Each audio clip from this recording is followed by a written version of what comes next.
a lot of our clients will come to us and like, well, I'm terrible with money. I'm awful with money. And they have this predefined vision of how they deal and handle money. And we're like, no, you just weren't taught. Like Shana said, nobody taught us. By the way, you have to learn how to manage your own finances. Oh, and when you get married, now you have to bring two people in the conversation and know how to manage all that. And it is a lot. And so if you can just learn at a young age how to be successful, I have a couple that are about to get married next month, and he just got debt free during this whole 6-month journey. But I'm like, you have now laid an awesome foundation for the rest of your life, because it's not just something that you can learn in 6 months and be done. You're going to have all of this knowledge that we taught you for the rest of your life, for your kids' life, and maybe even your grandkids, right? Well, just imagine, and I don't know, Simone, if you ever were like this. Imagine not being stressed about money for decades. Money does not have to be a source of stress. Welcome to the Daughter Dearest Podcast with dynamic mother-daughter duo, Simone and Olivia Canego, where they discuss the secrets of transformation and how to build bold confidence and unwavering resilience.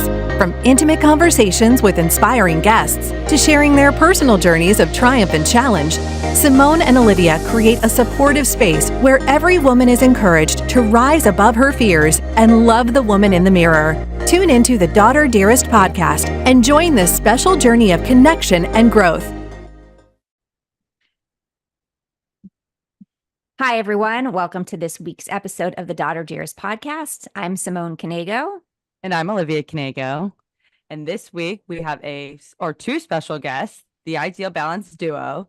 So Shana and Vanessa are best friends and business partners on a mission to redefine personal finance for women worldwide. They're powerhouse keynote speakers, master financial coaches, and co-hosts of the top 1.5 globally ranked podcast, Financial Coaching for Women. As some of the only people who truly love talking about budgets, Shana and Vanessa know how to make personal finance fun, judgment-free, and refreshingly simple. Bringing over a decade of coaching experience to the table and training by Dave Ramsey, Shana and Vanessa are taking the shame out of money talk and teaching women worldwide how to be bougie on a budget. Yes, girl. Yes, thanks for the intro. Thanks for joining us today. I love that. Yeah, the being bougie on a budget. Love it. I knew you were going to go there right away. As a college We're getting student, a lot of feedback from that. We just recently kind of added that little tagline to our business, so we're excited too. Yeah, I remember hearing that at the Accelerated event. And I was like, that's a really cool tagline. Like, it is. People are going to definitely connect with that one. Yeah. And it came about because, as you mentioned, we were trained by Dave Ramsey. I mean, maybe not personally, but we went through his program. And as we've evolved in our coaching business, we're serving women who make good money, but don't have anything to show for it. And they're not interested in living on only beans and rice. They're not interested in giving up their pumpkin spice lattes. Like, they still want to have their nails done, but they also want to make progress on whatever their other goals are too. So that's where we're like, you can be bougie, but you just have to put it on the budget. Let's put it in the budget and we can still make it happen. Well, and the other thing is it means something different to everyone, right? So you can define what bougie on a budget means to you, and another person it can mean something completely different. But like Shana said, the overall arching idea here is that you can do the things that you love and not give them up, and also be on a budget, also pay off debt, also build wealth. So how did you guys end up working together? Like, tell me a little bit of that backstory, because you guys like complement each other so well. So kind of praise God for that. That's that part. God put us together. We can't take any credit. And you said a little bit. I thought that was an interesting way to put us on a leash, because we'll talk forever about it. No, I'm just kidding. But we met when our boys are 15 now. They were 4 when they joined. They were in VPK, which is the class before you go into kindergarten, together, and at the Y. And then we were working out together while they were in class. And so we were stretching or whatever. And she's like, I just went to a new church. And I was like, oh, I just moved here. I need a new church. Let's go together. And I always like to think back. That was like when we met and first spoke to each other. And 2 weeks later at that church, we were leading a community group together. So that's kind of the intense level of our friendship. Yeah.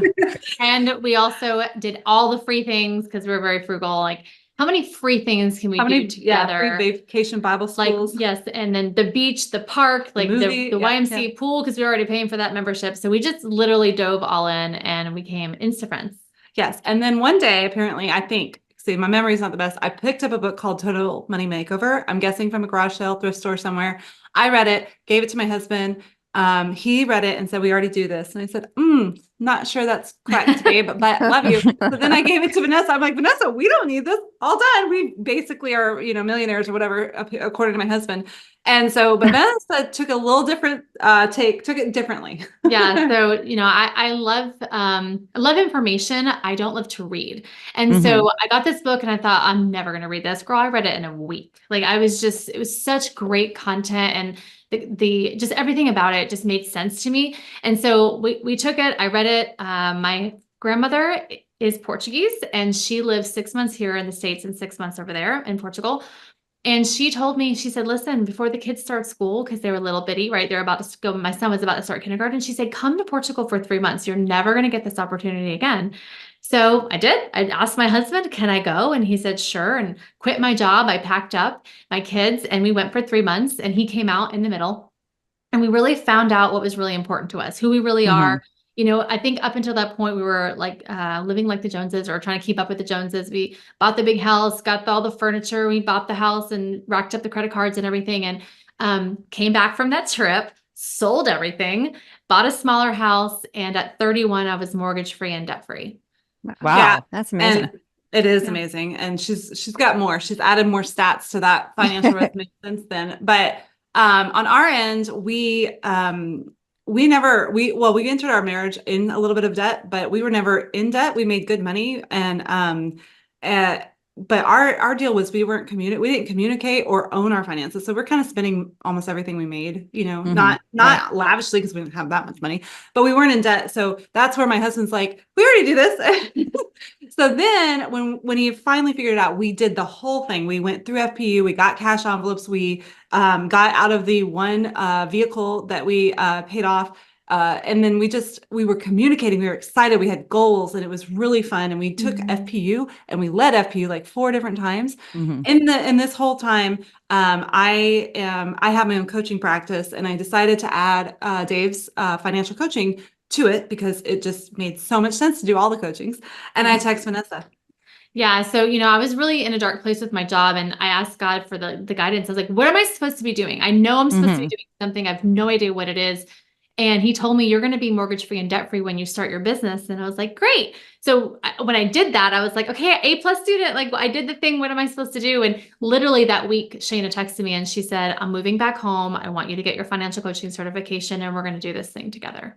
So that is such a great story. That's crazy. And it all started at a gym. Yeah. Wow. Yeah. See, that's why it's so important that you talk to everyone you meet. You just never know. She's a big believer in this. Oh, I am. You talk to everybody you meet. And you never know. I've met some of the coolest people just by what are you reading? How's it going? Yeah. Anything. It really. Yeah. And to be open-hearted too. I think that's a big thing, is just, I will struggle to talk to you about, the weather or your kid's shoe size or whatever, but let's talk about church and really deep things immediately first day, then let's go. And so I agree. Yep. It's amazing. So you guys didn't have backgrounds in financial services or anything before starting this? Nope. No. So we both have business degrees, but all of my favorite classes were the finance ones. And I come from a long line of entrepreneurs, and I always helped my mom. I was always money savvy. I loved money, not as in it ran me or it was a master of me, but I just loved learning about money and understanding it. And I had no idea that it was going to lead to this. I was in the Air Force, which didn't do anything to prepare me for this, other than I did lead and train people a lot. Okay, yeah. And then I was in journalism, so I wrote articles for newspapers. Also, nothing to do with this. But I do think I did a lot of spreadsheets. Does that help? I don't know, but it just how God, he just puts different skills in your pocket, and then when you just keep doubling down on the next thing.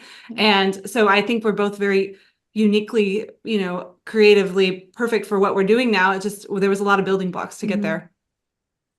Yeah. That makes it so much more approachable, in my opinion, because I don't know, sometimes you see these financial whizzes and they have everything sorted, but they also are investment bankers or did finance in college. And for me, and they were a millionaire real estate investor by 22, and you're At 22, I was looking in couch cushions for some gas money. How can I help? I was thousands of dollars in debt and did all the wrong things. Don't worry about Yeah. it. But honestly, that is why we are, I think, successful in our own little niche. Mhm. Is we're trying to make it relatable. We're trying to make it real. We're trying to make it maybe fun. Taboo, Yeah. what? But make Yeah. it lighthearted, because that is the space that you kind of think